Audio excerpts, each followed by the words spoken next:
Hello and welcome to the Fit Dads podcast. This episode is all about protein. Today we want to give you a bit of an understanding of kind of what protein is, how it works, how to implement it into your life, how to get you using it for your goals, and hopefully give you some tips and advice on how you can implement it into your life in terms of practical solutions, types of proteins, and just get you understanding the kind of this molecule of protein a little better.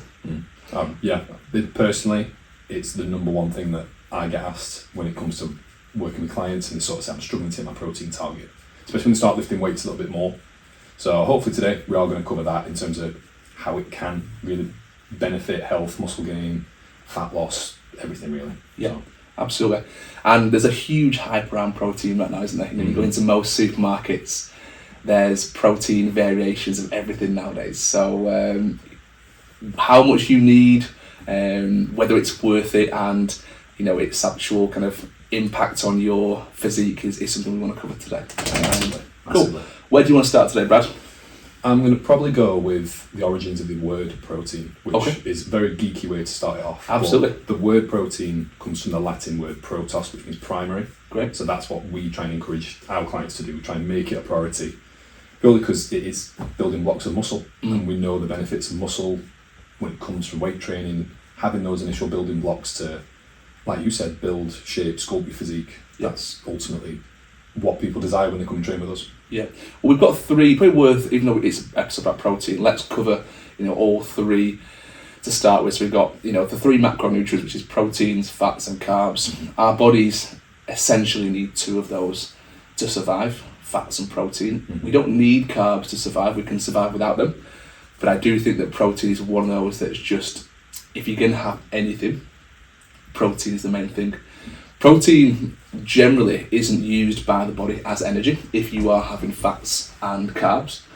But if you take out all fats and carbs, the body can use and convert protein into energy. So of all the ones that are the most effective, protein is by far the most important, without a shadow of a doubt. It's the one we need every single day, for sure. The one drawback that I find personally is it doesn't taste as good as carbs and fats. Even though it's the most beneficial, typically it's the one that isn't as desirable from a taste perspective, from an actual getting it in your system. However, I suppose in terms of my question for you, Ryan, is going to be, how do you get your protein? What does a day in the life of Ryan Dutton look like? Oh, do you want to know that? I don't know. Well, let's give it protein based. So I think for me in the morning, I generally like to have protein at every single meal, for sure, with little bouts of protein in between. What's really kind of important to mention is protein is best in dribs and drabs. You don't want to be getting all your protein in one sitting throughout the day. It's pretty much the only reason bodybuilders have 6 meals a day. I'm sure most bodybuilders, if they're having like 5,000 calories, it's a lot of food to consume at different intervals throughout the day. They probably prefer to do it, most of them I would imagine, in like 1 or 2 sittings. Just get out of the way, one big eating fest, and that's it, they're done for the day. The only reason they don't do that is because we have this thing called protein synthesis, and this is the uptake of protein into the body. And generally studies have proven, for most people, it can vary generally, and there's a lot more studies that have come out more recently to show that maybe the kind of grams is a little bit higher than that, but generally 30 to 40 grams per sitting is usually what most people can uptake in one sitting. And if you're going to progress from there, really it's about how hard you're training and how consistent you are in giving your body that 30 to 40 grams throughout the day. So yeah, protein with most meals, and then little bits of like what I call supplementation. The main meals that I have, obviously breakfast, lunch, evening meal, and there might be a fourth meal in there, usually 4 meals for me. They'll all be what we call whole sources of protein. Things like poultry, meats, fishes, eggs. That's the kind of bulk of it. And then in between, I will supplement, whether that's whey protein, a protein yogurt, a protein bar. There'll be little bits of those in between. So you could be talking, on a good day up to like 7 portions of protein in a day. And my general intake is probably around, my calories are around 3,300 at the moment. I'll be getting anywhere from 180 to 200 grams of protein a day. So I actually might not be getting the full 30 to 40 grams each time. It might be a little bit less than that. I think the interesting thing is that my life and my days is very much mirrors yours, which is quite a good thing to see. Absolutely. You mentioned earlier about people maybe not eating too much protein in one sitting. One thing that I've noted down here is a word called like satiating or satiety, and that's one thing you find with protein. It is very, very satiating. It makes you feel really full, which is one of the drawbacks to eating a lot of it. I found when people, if I set them that target of, right, I want you to have 1 gram of protein per pound of your body weight, that's like the upper limit, or your target body weight. You know, if you're on a bit of a weight loss journey or a fat loss journey, let's try and target, okay, if you want to be at 130 pounds, let's shoot for 130 on the top end. Yeah. You know, let's try and shoot for that. And people really struggle to do it when they get it right, just because it is so satiating. And absolutely. Yeah, so that's one really understated benefit of consuming enough protein. And what it's also worth mentioning is that there's more studies that have come out recently that suggest that whole food sources of protein are much more satiating than your supplement variations, things like your whey protein, your protein bars. And there's a reason for it. It's quite a hard thing to break down from the body, so it takes longer. It stays in your digestive system as a solid a little bit longer, compared to carbs and fats. Part of processed foods is the reason why it's processed is, you know, it does make it that hyper palatable. We mentioned that word on his last episode, and it's already part digested in a way, if that makes sense, which makes it much easier to consume. But when it comes to you mentioned like whole natural sources, I feel like we can't do an episode on protein without mentioning shakes potentially. Of course, yeah, absolutely. Yeah. In terms of your relationship with shakes, if you recommend it to clients, what are your thoughts on that? It's obviously in the supplement category, and my first advice to clients is always try and have whole sources of protein as a kind of staple in your meal and in your day. And then if you feel the need to supplement on top of that, we can do. Generally, I find that most people, once they start having more whole sources of foods, they feel fuller. They don't necessarily need to supplement. But down the line, they may say, right, we're getting a good 100 grams, 130 grams of protein now. Yeah. Your training frequency has increased from 3 sessions, now we're doing 5. Could we have potentially 30, 40 grams more protein in there to try and boost the extra muscle mass that you really want? Yeah, of course we can. And that's where things like supplementation come in.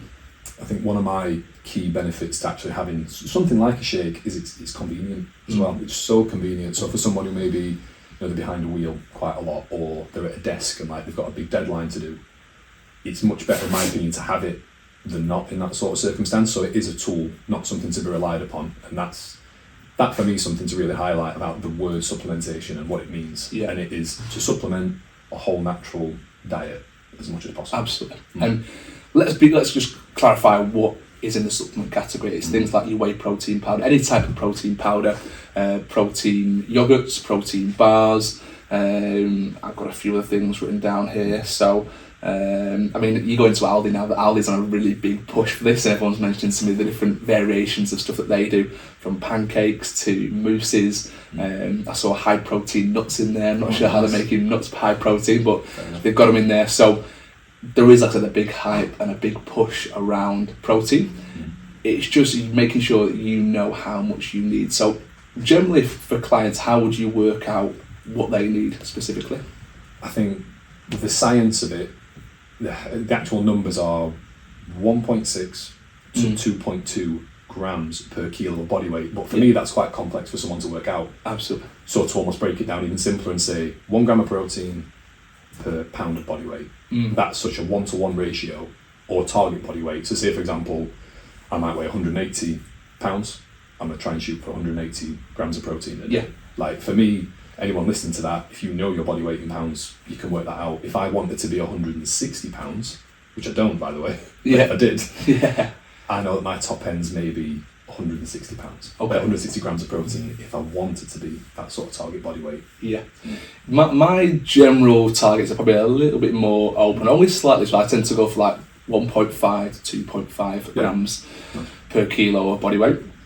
But most people, we have like certain markers. I don't always like to use that as like a very definitive thing. Most people aren't even getting 100 grams of protein a day. So that for me is the first hurdle. How do we get someone having 100 grams of protein a day? And for someone to hit that who's not used to factoring that into their day is a big, big task.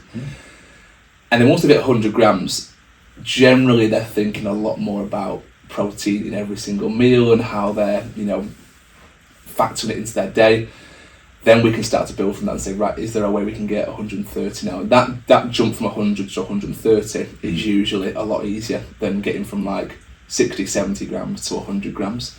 Some people will genuinely, I've had it on nutritional plans before. A lot of guys will bring stuff in, and especially if they do it on MyFitnessPal. So when I first work with clients, they do a food diary, and some of them do this on MyFitnessPal. And they'll come in, they'll be getting 20, 30 grams of protein a day, which is phenomenally low. Yeah. Phenomenally low. And that might be 2 or 3 days of the week. Some days might be a little bit higher. Yeah. But yeah, if you're having, you know, your missus is cooking a vegetarian lunch, you've had like, you know, a cheese onion sandwich for her lunch, you've had a breakfast that's just some cereal, you can see why it's really, really low. You just haven't considered protein every single period of the day. Definitely. And in terms of the food diary, keep an eye on something like MyFitnessPal for the awareness. Yeah. And I will caveat that I work with a lot of people who maybe don't have the best relationship with tracking, so I've sort of gone down other ways that they can track the protein that comes away from using apps and coming away from the clinical numbers, but actually knowing the clinical numbers for me is really important for the awareness side of things. Yeah, yeah. However, when it comes to anyone who's listening right now who thinks, I don't like technology, or I have a terrible relationship with something like MyFitnessPal, looking at something like fist size portions is quite interesting. Yeah. You know, your fist, if you clench your fist right now and take a look, that's roughly 1 serving of protein, for example. Yeah. That could be chicken breast, steak, you know, a couple of eggs, for example. If you can shoot for 4, 5, 6 portions of that a day, you're laughing. Absolutely. Like, and your fist, you know, granted that you have your limbs, etc., your hand's not going anywhere. Yeah. You've always got that with you. So people who do maybe go untracked, or they have a few untracked days, or they're on holiday, just having that as a little metric is really, really important, I think. It's a good reference point, that the fist. I do like that as a general guideline as to how much you should have if you're not tracking on apps and that sort of thing. What I think is really important to mention is actually something that probably more guys come to me with the idea of where they're trying to increase protein almost too much. And it's worth mentioning that more protein doesn't mean more muscle. It doesn't work like that. This is the reason why you should always have different intervals of protein throughout the day. It's why you shouldn't try and get all your protein in one sitting. It's one of my biggest bugbears with intermittent fasting for building muscle, because if you're having 1 or 2 meals a day and you're trying to hit 100 grams of protein as a minimum, let's say you're trying to hit 120, 130, that's potentially like 50, 60, 70 grams of protein in one sitting if you're having 2 meals. And that's very hard for the body to take in, digest and use.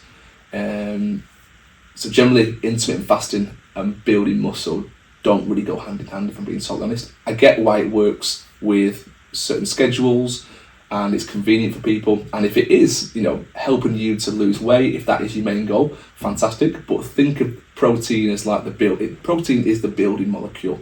It's what repairs everything in the body.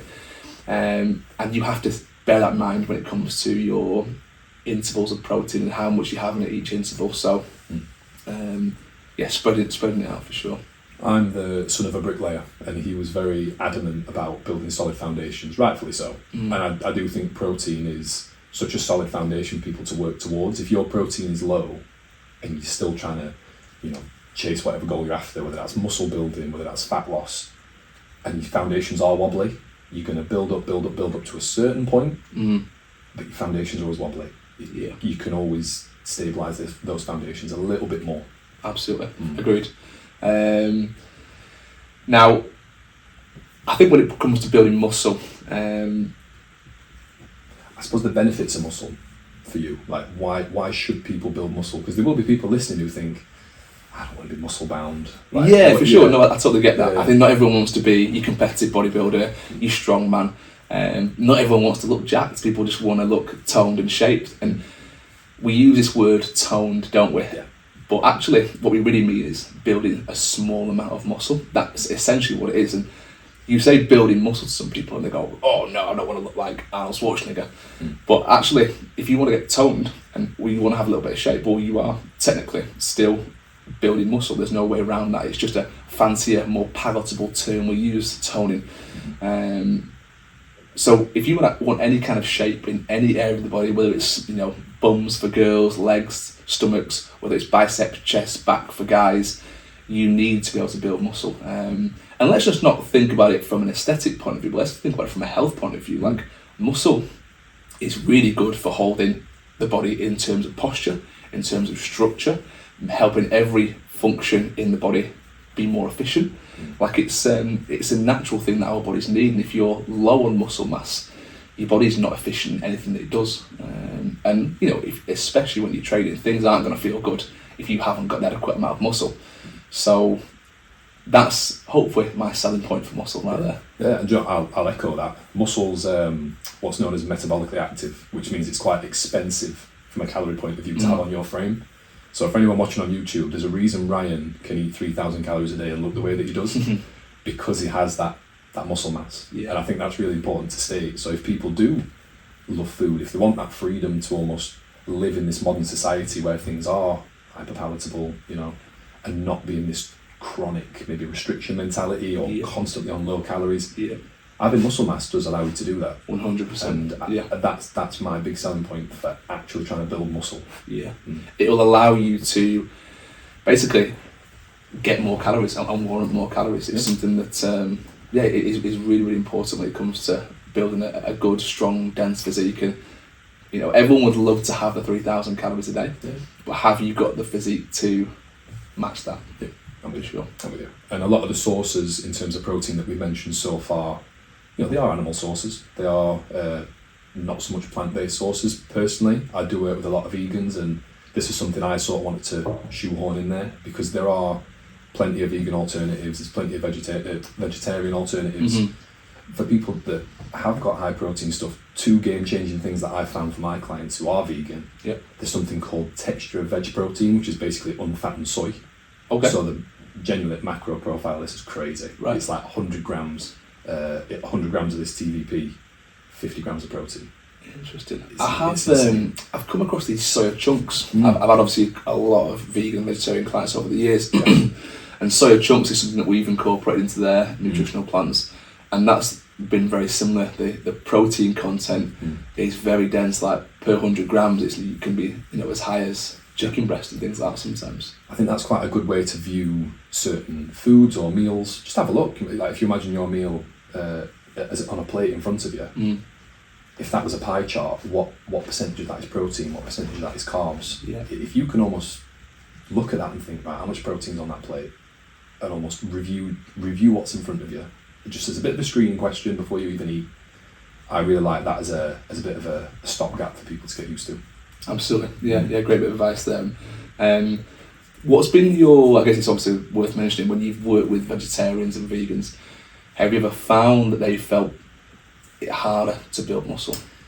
It depends on the person. The people who I typically work with who are vegan, for example, stereotypically they are quite health conscious anyway, so they'll look into that side of things. They're almost aware that they do need to eat more protein, but giving them the sources to do so, and that's where people like us come into it, from what's worked for people before, etc. But and ultimately the reasons for it as well. You know, if it's from ethical boundaries, health boundaries, we respect that. But for me, to answer your question, they probably do they struggle to build muscle more so. Like maybe they do rely a little bit more on the supplementation, or maybe the more processed side of things. And I will state that just because something says high protein on the packet, just check. You know, turn over the packet and just double check, do your research, because I think we've joked before, haven't we, about 7 grams of protein a serving is classed as high protein for something like a cereal. Absolutely. And you're like, oh, come on. It's amazing. Companies and food companies, they know now that the word high protein is a big selling point. But actually, what is classed as high protein? Like, if it just has a couple more grams than what the average, like I saw some high protein pasta the other day, and I think the average pasta has about 7 to 8 grams per serving. They said 11. And I'm thinking, that's not a massive jump in terms of what you would expect from this thing being branded as high protein. But it's obviously a good selling point for companies, and you don't want to get caught out there. So Yeah, but circling back to obviously vegans and vegetarians, they do rely a lot more on supplementation for sure, but that's just part of, it's the nature of being a vegetarian vegan. You have to accept that at some point you're going to have to go to those sources. So, but I've always found they don't necessarily struggle to build muscle up until a certain point, but if you want to go to those real high ends of like big biceps, big chest, big back, get into levels of muscle mass there, usually very difficult to obtain. There's some difficulty there for sure. There can be some barriers if you're not having things like chicken breast, meats, fishes. I can't recall any research I've seen where it says there's been boundaries between the two. I know generally the research at the moment is saying that there isn't any difference between chicken breast and whey protein powder in terms of building muscle mass. I would also love to know the demographic of those people and the amount of muscle they've been trying to build. Probably something we maybe should have looked into before this podcast. But from a personal experience working with myself and clients, it's always been a bit tricky to build more muscle when on a vegan and vegetarian diet, for sure. I think the key message to stress there is diverse protein sources. So you could just hit your allowance, your protein target by just chicken breast, or you could do it by just chickpeas. Your body's probably not going to thank you for that. I think your body really responds quite well to the diverse sources of protein. So different, from different meat sources, whether that's different, beans, etc., shellfish, etc., like all that sort of stuff. Yeah. The more diverse your diet is, our bodies thrive off that. Absolutely. And getting a little bit more sciencey, the methodology behind that is we have what's called upregulation and downregulation of enzymes in our digestive system. So if you are having the same types of foods every single day, your body gets less efficient at taking out and extracting the proteins and the things that you need from that food. Whereas if you're constantly challenging your digestive system to break down different types of foods, upregulate different types of enzymes to break those foods down, the quality of what you're extracting and the nutrients from that food source is a lot more beneficial to you. So yeah, always changing up, which is kind of difficult and probably counter to what I usually recommend clients do when they first start my programs. I actually recommend they get quite robotic. I recommend they cut out a lot of food sources and options when they first start, just to get into some real good habits. In the first month or so, have relatively similar breakfasts, lunches, evening meals. Don't mix things up too much so that you get into some good habits around eating. And then over time, once you've got the kind of proteins nailed and you know how much you're having and you've got your little system, you can then go, right, I know my portion size and my amount of protein each day that I need. I can then start subbing in different types of foods and getting a bit more fancy with it. So yeah, long term is definitely getting more diverse, but on the short term for me, just to get all the numbers hit, it's try and be as robotic as you can. Key word that you've said is habit. And I think from a preparation standpoint, just from like you said, just having that diversity and knowing, right, I know that I'm going to hit my protein target here, here and here. However, when it comes to that monotony of, I'm having spag bol for tea tonight, or I'm having salmon for tea, actually doing that prep, basing your meals around protein and keeping it pretty varied once those habits are in place, because you're more than likely to stick to something if it's on autopilot.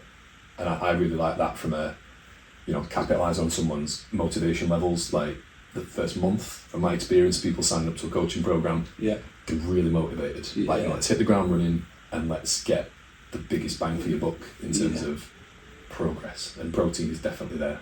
Agreed. Yeah. Okay, let's move on. So, protein at breakfast is something that I really wanted to cover. Yeah.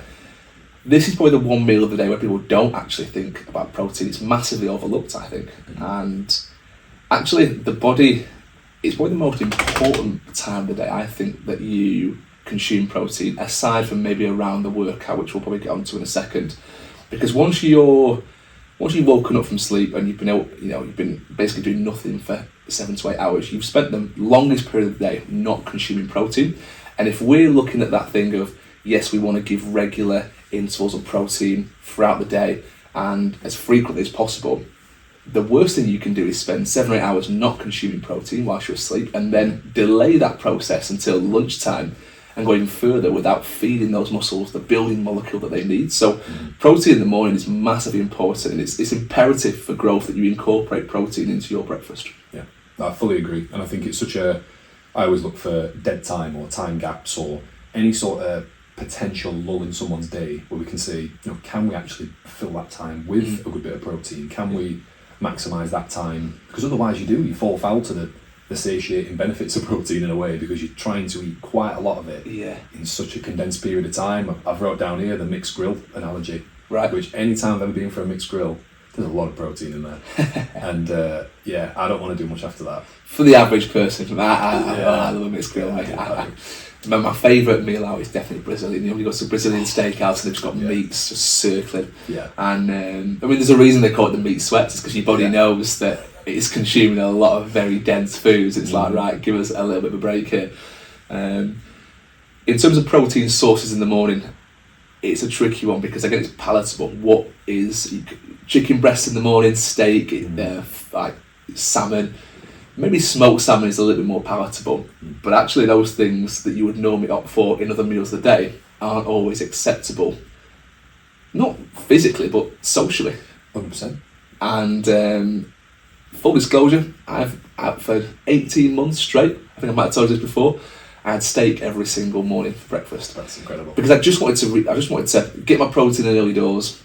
I'd heard about another bodybuilder doing it, and I thought, why not try it? And I just got into this kind of habit where I was like, right, I have protein in large amounts and kind of get a lot of it first thing in the morning and really start my day strong. So yeah, for 18 months I had steak every single morning for breakfast. That's amazing. Steak and eggs it was, yeah. I rely really heavily on eggs in the morning. Yes. I like the variety. I like how versatile they can be. Even if I'm in a rush, if I'm late out of bed, I'll boil a few eggs while I'm getting ready. Yeah. Slam them in the car. Absolutely. I think that is and just from a cost efficiency point of view as well. Like Definitely. Depending on where you do shop, but 6 eggs from Aldi, what we're talking at the minute, £1.80. Not bad, is it? If you have 6 eggs, it's 36 grams of protein? Yeah. Mad. And that sounds like a lot. Like people are listening thinking, 36 grams in 6 eggs. 6 eggs is a lot. So there is a lot of stigma behind protein, and that's something I wanted to get across today, that the stigma around certain food groups, and I would just say to people, just be very wary of, I suppose, where they source that information, and reach out to people like me and Ryan, because we're immersed in this every day. Yeah. Like, this is what we do. So if we can't give you a pretty clear-cut answer, or at least be willing to do the research yourself, then For the amount of time we've been working with people now and the diversity of clients we've had, there's probably not many scenarios that we haven't dealt with in terms of trying to make protein work into people's food. So I absolutely back up what Brad says there. Definitely reach out to us if you ever have any questions around this. But I think circling back to eggs there, I'm the same. I definitely smash the eggs now. I think I have about 5 every morning. I've had that for, aside from my little 18-month break where I did the steak stuff, I've had that pretty much for over 10 years. 5 eggs, spinach and some light mayonnaise. That's kind of my start to the day most mornings. But again, it's robotic, it hits numbers. I totally appreciate that eggs are a little bit of a weird one for people as well. Like, they don't mind them in certain amounts or certain frequencies. But I've had people who've, we've put eggs on their nutritional plan, they've been having it every day for 2 or 3 weeks, and they go, right, I just can't stomach eggs anymore. They're kind of the sight of them is making me feel a little bit sick. Again, that's probably the period of time where you start to substitute that for something else. I think in the morning, exactly as you highlighted there, it's efficiency, it's time. Most people haven't got the time to sit down and make even an omelette. It's quick, easy stuff, and as you said, you can boil eggs. Like you can boil 2 or 3 days worth of eggs, have them sat in the fridge, and then just pop them in a Tupperware box, have them on the way to work. I wouldn't have them on the train. I did that once, and the whole carriage stunk. I didn't recall the guy coming down, the ticket inspector, going, "Mate, put them eggs away because they stink." Yeah, that's when I was working at Meadowell, actually. But yeah, they're quick, easy, and as long as you have it in maybe your own car, they are a good on-the-go food.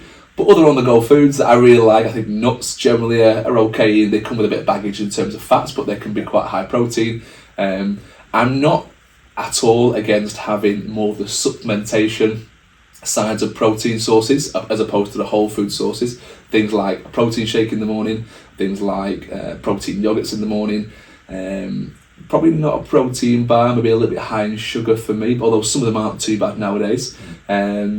But generally, if you can get the whole food source in the morning, that's amazingly satiating. Come lunchtime, you don't feel like you're ravenous, and especially evening meal. And coming back to that thing of people snacking and overeating, we've done obviously a big episode on that if you want to check that out.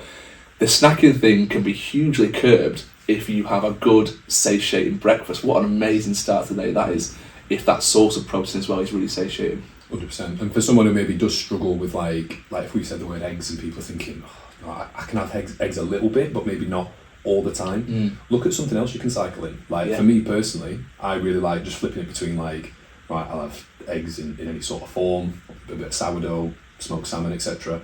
But I'll try and flip it with maybe some overnight oats, and for the next day. And that for me, it's a big thing at the minute. Overnight oats. Anyone who's got TikTok, look on their Instagram, explore. They're everywhere. You can never say that you're short of inspiration or ideas. They're there. It's just a case of people planning, prepping, and then just doing it and executing it. Absolutely, yeah, for sure. It's pulling the trigger on it, isn't it, as well? Yeah, for sure.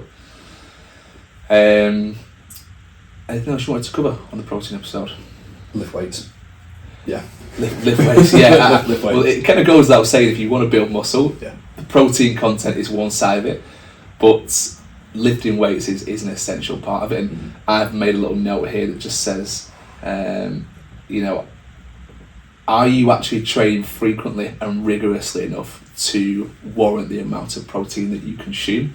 That for me is a big thing. Whereas if you can't just increase your protein count and expect muscles to start growing exponentially, it comes alongside a very structured and rigorous training program that you're doing. Are you really creating enough damage inside the gym to be growing and building? It's we'll probably get into realms of another topic there. But protein is and workouts and intensity and ferocity of workouts kind of go hand in hand. 100%. I think I was just going to say the words hand in hand, and they do complement each other really well, because if you're working hard in the gym, we've mentioned the actual definition of protein is it's responsible for growth and repair. And what better way to build, shape, sculpt your body? But by nature, it has to grow and repair something. Definitely. If you're going to have more protein than the average person, then you've got to be working harder, breaking down more muscle, being a little bit more sore, potentially post-session than most people. I fully agree there. One thing I probably wanted to end this session with, really just saying that, it takes time. Don't worry if you don't crack this straight away. The protein habit takes a while. There'll be days when you nail it, days when you fall short, but endeavour, and it will become second nature. You're just going to start planning your meals better, planning your protein sources, and it all ties into this kind of food prep. The more planned and prepped you are with your food, the more likely you are to succeed. Whether that is with muscle building, fat loss, whatever your goal, food is something that we fall into habits with, some good, some bad. And this is just something that's got to be a habit over time that you work on.